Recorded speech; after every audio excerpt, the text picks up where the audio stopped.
Dito tayo sa lens blocker. Paano ba ginagamit ito? Ayan.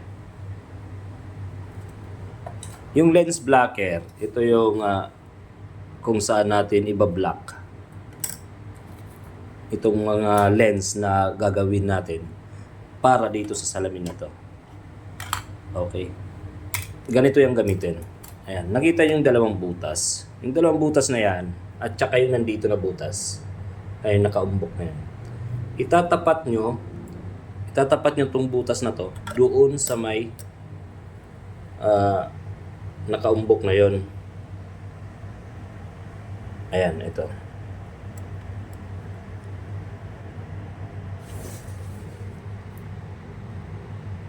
Ayan, dapat ganyan. Okay. Oops. Dapat ganyan yung itsura niya. Tapat dapat siya, tapat. So, paano ba siya gagamitin? Nakita niyo yung ginawa natin na PD kanina.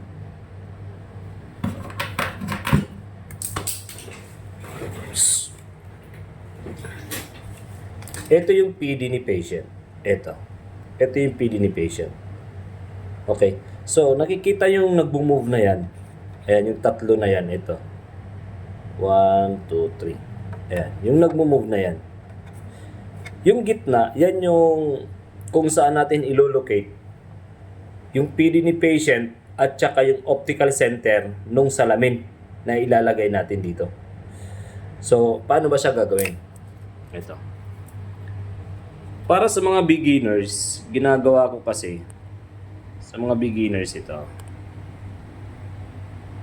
Yung optical center, yung gitna nito, nilagyan ko dito, ito at saka ito kasi para align. Okay, ginagawa ko muna dito, pinapatong ko yan.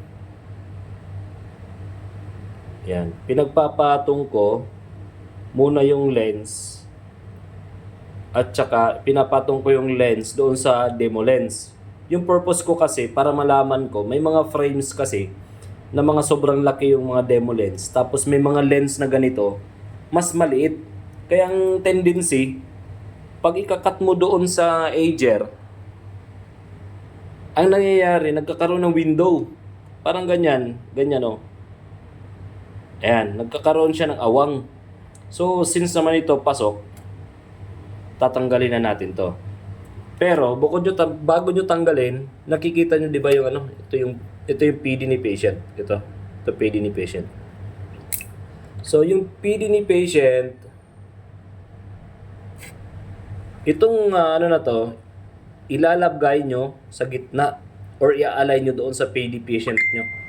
Ayan, i-align nyo yan. Ito. So kung dito nyo titingnan, ito yung right, nandito yung left. Ito yung right dito, nandito yung left. Right, ito yung left. Okay? So, positioning kasi yan. Positioning yan ng paano natin ilalagay yung lens natin. So, ayan, nakita nyo yung PD na to? Ayan, itatapat nyo siya dyan. Pag tapat na, pwede nyo na itong tanggalin. Kunin nyo. Tapos, kung nandito to sa right side, syempre right yung ilalagay natin. Okay? Right. Ang proper kasi sa mga beginners, yan, ilagay natin to. Kaya meron yan, kasi may purpose yung mga yan. Para ma-avoid natin yung movement nito na pag iba-block na natin siya, gagamitan na natin ang suction cup. Dudulas. Madi-disalign. So, yan yung purpose niyan. Okay. So, yung optical center kasi nito, yung lens na to,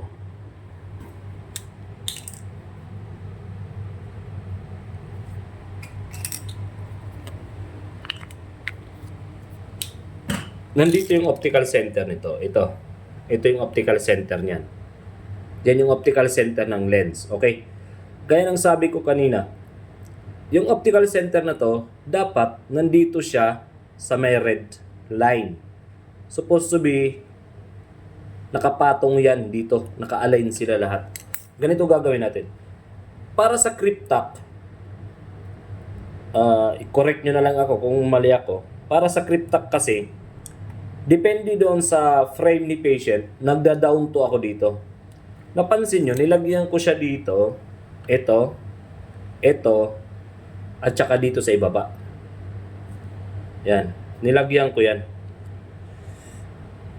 Ayan. Ito, dito, at saka sa ibaba. Yung purpose ko po kasi niyan, doon sa mga bago na baguhan, para hindi tumatabi-tabingi yung ginagawa nila.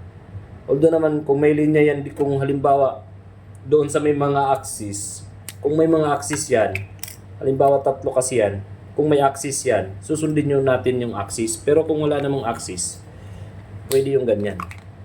Okay, i-align natin. Tapos, nagda-down to ako dito. 1, 2. Nakita nyo yung purpose ko bakit nilagyan ko siya ng nilagyan ko siya ng pentel pen yung Yan yung purpose ko para mas madali nilang makita. Ayan para mas madali makita yung segment. Tinatawag na segment ito, yung bilog. Okay? So, itatapat natin yan. Urong natin ng konti. Kasi importante po talaga na accurate, align lahat. Kasi, kapag mawala yan dito, mawawala yung alignment yan, yung PD natin, maaaring lumayo.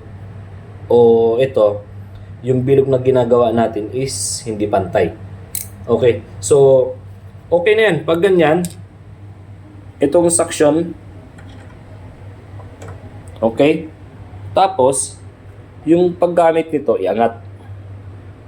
Okay. Tapos, kapag nandito na sa area, ayan, ibababa nyo dahan-dahan. Nakita nyo, nag-move ng konti. Ayan. So, kung nag-move ng konti, maging aware kayo sa ganon. Lalo na dun sa mga bago lang. Kasi, dyan magkakaproblema yung edge nyo. Okay, dahan-dahan. Ayan. Iangat mo. Angat to, tapos ganito. Yan. Sa mga beginner kasi, syempre, alam ko sa mga baguhan, hindi natin alam mag-locate saan yung, paano natin to isasalang doon sa machine. Pinapalagyan ko minsan dito ng guhit. Ayan. Yung guhit na yan, may purpose yan. Mamaya ituturo ko pagdating natin doon sa machine. Okay. Tanggalin natin dito. Paano naman yung left side? Paano ba kinukuha yung left side na to? Okay. Nakita nyo yung nakita nyo po yung ito. 505. Ito yung millimeter na kung saan nakalocate yung PD natin.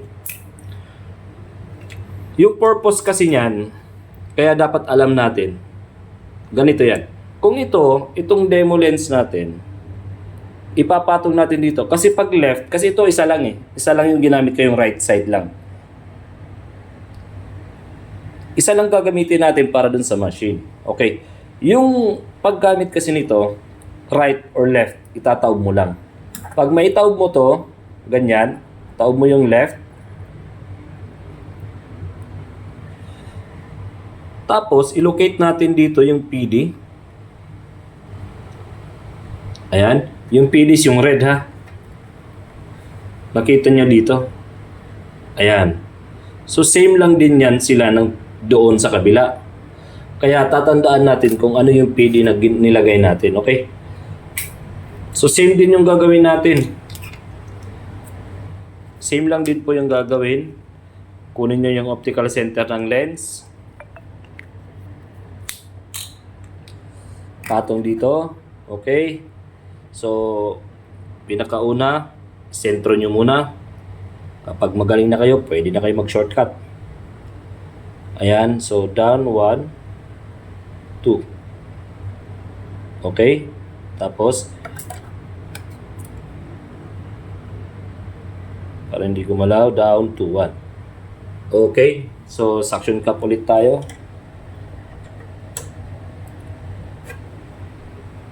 Ayan, suction cup. Tapos, lapag. Okay? Tapos, pwede nyo tanggalin na kaganyan. Make sure nyo lang na alam nyo yung position. Lagyan natin ng ganito. Okay. So, ganun lang po siya paggamit. Paano din ba siya